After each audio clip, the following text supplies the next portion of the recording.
crazy bastards! Welcome back to the Kimball compound for the WWE Clash of Champions prediction show right here on Andre Corbeil's show. And Goldberg, will he be there? Not gonna be there. He's already silenced the rumors. Clash of Champions would be a great place to bring him back if they were going to do it, but it doesn't look like that's gonna happen. Goldberg has been teasing many different appearances, possibly coming back, taking on Brock Lesnar, or coming here at Clash of Champions, being at SummerSlam. Hey, the list goes on to keep his stock high, so if he does come back, it's going to be a huge moment. We'll see. Yeah, he's tipping 50, but he's still in really good shape, so we'll find out down the road, just not this Sunday. Let's get right into this, though, for real. Kevin Owens versus Seth Rollins. There's been rumors they're teasing a Seth Rollins, Stephanie McMahon relationship. Hey, who knows? I don't think so. I think Stephanie McMahon knows damn well Triple H was going to stop Seth Rollins prior to, and he's on Kevin Owens' side. So it looks like I think Triple H is going to come back, make sure Kevin Owens is still champion, pissing off Seth Rollins. We're building the feud between the two, and there's going to be a big match between Seth Rollins and Triple H, which sort of buries Kevin Owens being the champion because the bigger picture will be that match, feud, build up, all that good shit. But Kevin Owens will still be champion outside of this, and who's next for Kevin Owens? There's a lot of different guys out there that definitely want it, but who can he go against next that he can just destroy with the mic and in the ring? I can't wait for it. Will they go with Sami Zayn? Sami Zayn's got that match with Jericho, Owens' best friend. It's a possibility to get that match down the road. That would be awesome. But let's move on to Rusev Reigns. And like I said, my pick was Kevin Owens anyway. Rusev versus Reigns. Do you believe Reigns will definitely finally get out of this funk that he's been in, or, well, finally have a match, actually, with Rusev, that is? I don't believe so. Rusev here is going to dominate.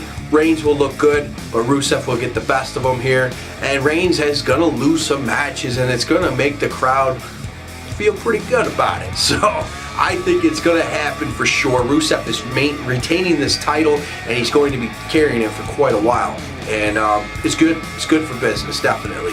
And is it finally the New Day's time to lose the belts? Please. Luke Gallows, Karl Anderson, it's finally their time to win these belts. But I've said this, I think, 3 or 4 times. So, who knows? Why you would definitely, like, creatively stating, why would you think that the New Day should have the belts even longer? Yes, they are all these great things, and they still will be all those great things. Entertaining, funny, hilarious, great in the ring. All that will still be all that without the belts. Now, Gallows and Anderson get those belts. Now they get that certain swagger on them. They're even more confident. They're more cocky running through this tag division, and that will make it fun. And you got other tags that will work their way up, especially Enzo and Kaz against Gallows and Anderson. That'd be a good time. Cruiserweight division. TJ Perkins, the great TJP, Manic, Suicide, whatever you want to call him, from TNA versus Brian Kendrick, the guy that came back. He was also in TNA for quite a while. Has made it back. Looks like to have a way bigger presence on camera than TJ Perkins. TJ Perkins seems very shy when the mic and the camera is there, and in the ring, absolutely nothing wrong there, but it does look like he needs to work on a few things there, but it don't take away anything inside the ropes. So is this the time that Brian Kendrick does come up because they feel comfortable with him, or do they use Brian Kendrick to coach TJ Perkins along? And that's the pick I'm going with, because I think everyone's going with Brian Kendrick on this, and it is a great story. 7 years, you're trying to come back and get back into the WWE, but TJ Perkins is definitely a great talent. Let's freshen him up, let's get him comfortable, and let him lead this Cruiserweight division. And that's where I'm going.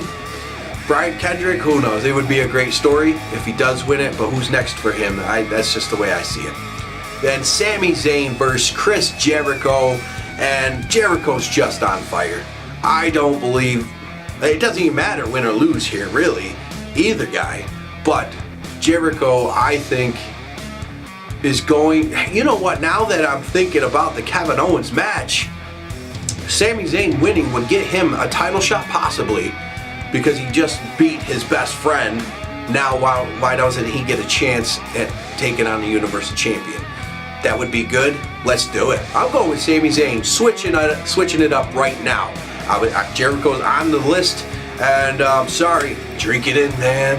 And then we have the Best of 7 series coming to an end with Cesaro and Sheamus, and this really put a roadblock on Cesaro. It just took the steam out of everything that was going on. Sheamus is just, he's very talented. Don't take that away. It's just, when he's out there, he's boring, and I don't know if it's they're holding him back or what. Let him loose. Let him do his thing. I mean, just 9 months ago, he was WWE World Champion.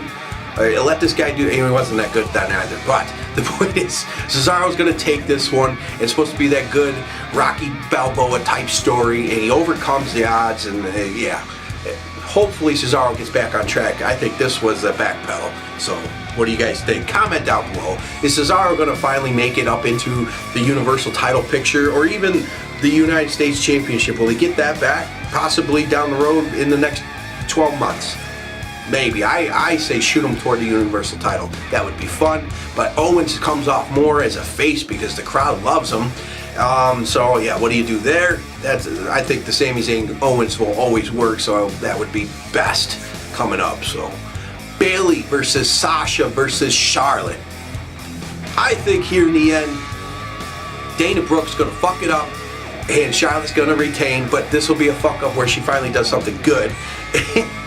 And it'll look like she's going to play it off that she meant to do it, and Charlotte will keep her in her good graces for a little while longer, but eventually down the road, when Charlotte does lose that belt, it'll be because of Dana, and it'll be a huge feud between the two, and it won't be no WrestleMania worthy match, but it'll be somewhere down the road, maybe Royal Rumble. Then Nia Jax versus Alicia Fox on the pre-show. Guys, what? The odds must be... It's just dumb. Alicia Fox is not going to win. All types of crazy bitch ain't gonna work here. Nia Jax is just too big, too strong, and I'm sorry.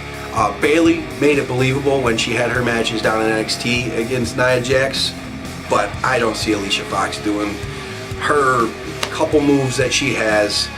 And she's very athletic, but she can't do the move set that she has against Nia Jax. Simple. And it's just going to be another squash, and at least against a named talent instead of, you know, the indie guys, which, hey, those guys, they're doing a good job. Give it up for the indies, everyone. Seriously, without them, we'd be still stuck in the 80s. You know how that was. Definitely as of this recording right now, Enzo and Kaz and Shining Stars is not a match, but this will definitely be thrown into the pre-show, and Enzo and Kaz will come over and beat the shit out of the Shining Stars, and the Shining Stars will have to go back to selling more stuff and their stupid whatever gimmick they got going on. Shining Stars has been flat, a little bit better than their last gimmick there, the bullshit. Yeah, bullshit. Exactly. Guys, what do you think of the list here? And drop yours down in the comments. We want to know what you think. And if you believe the Universal Champion, say it's Rollins, who will his next opponent be? If it's Kevin Owens, who's going to be his next opponent? Drop your predictions down below now, and maybe that's something we'll talk about in the next ACS show. And that is it from the Kimball Compound. Make sure you subscribe if it's your first time here, and check out the merch as well. And I will catch you guys next week.